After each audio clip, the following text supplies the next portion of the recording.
ദക്ഷിണേന്ത്യൻ സംസ്ഥാനങ്ങളെ കാവി പുതപ്പിക്കാനുള്ള കുതന്ത്രങ്ങളുമായി സംഘപരിവാർ ചരടുവലി തുടങ്ങിയിട്ട് കുറേ കാലമായി.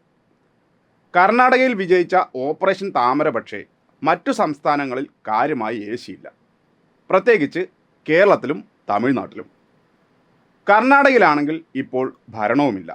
ചുരുക്കി പറഞ്ഞാൽ പൊതുവെ സമാധാനത്തോടെ ഭേദചിന്തകളൊന്നുമില്ലാതെ കഴിഞ്ഞു പോകുന്ന ദക്ഷിണേന്ത്യൻ ജനതയുടെ തലയിലേക്ക് എങ്ങനെയെങ്കിലും വർഗീയതയുടെ വൈറസ് പടർത്തുക എന്ന ആഗ്രഹം അടുത്തെങ്ങും പൂവണിയുന്ന ലക്ഷണമില്ല.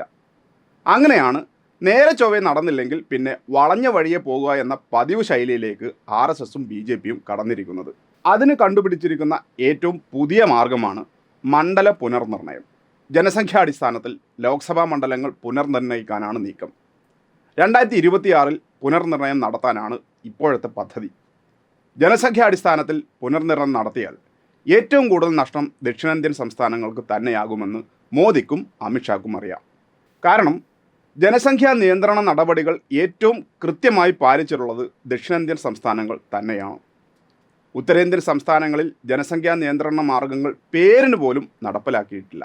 സ്വാഭാവികമായും കൂടുതൽ ജനസംഖ്യയുള്ള സംസ്ഥാനങ്ങൾക്ക് മണ്ഡല പുനർനിർണയത്തിൽ സീറ്റ് വർദ്ധിക്കുകയും മറ്റുള്ളവയ്ക്ക് കുറയുകയും ചെയ്യും.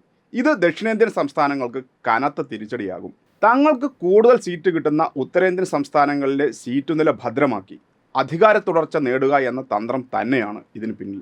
ഒപ്പം ദക്ഷിണേന്ത്യൻ സംസ്ഥാനങ്ങളിൽ നിന്നുള്ള പ്രതിപക്ഷ അംഗങ്ങളുടെ എണ്ണം പരമാവധി കുറയ്ക്കുക എന്നതും. മണ്ഡല പുനർനിർണയം സംബന്ധിച്ച അവ്യക്തതകൾ ഇപ്പോഴും പൂർണ്ണമായി മാറിയിട്ടില്ലെങ്കിലും ലോക്സഭയിൽ 453 സീറ്റ് എന്ന രീതിയിൽ തന്നെ നിലനിർത്തുകയാണെങ്കിൽ ദക്ഷിണേന്ത്യൻ സംസ്ഥാനങ്ങൾക്ക് 20ലേറെ സീറ്റുകളാണ് നഷ്ടപ്പെടുക.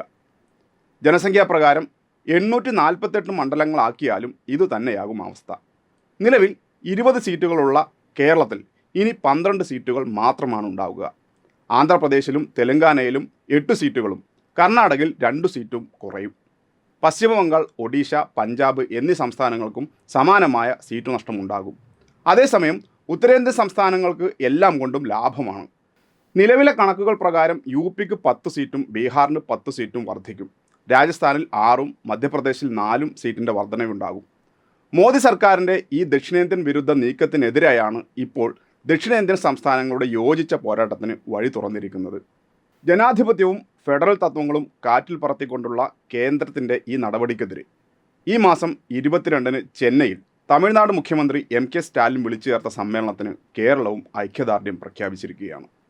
നിലവിലെ സീറ്റുകൾ നിലനിർത്തി മണ്ഡല പുനർനിർണയം 30 വർഷത്തേക്ക് മരവിപ്പിക്കണമെന്നാണ് ദക്ഷിണേന്ത്യൻ സംസ്ഥാനങ്ങൾ ഒറ്റക്കെട്ടായി ആവശ്യപ്പെടുന്നത്.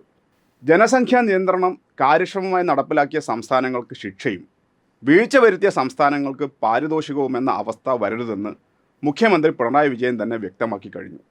രാജ്യത്ത് അവസാനമായി ജനസംഖ്യാ കണക്കെടുപ്പ് നടന്നത് 2011-ലാണ്. 2026 ജനസംഖ്യാ കണക്കെടുപ്പ് നടന്നാൽ അതിനൊപ്പം മണ്ഡല പുനർനിർണയമോ നടത്താനാണ് നീക്കം.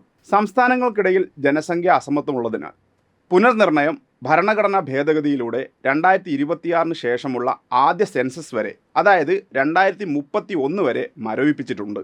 അതുപോലും കണക്കിലെടുക്കാതെയാണ് ഇപ്പോൾ കേന്ദ്ര സർക്കാരിൻ്റെ ഈ ഗൂഢനീക്കം.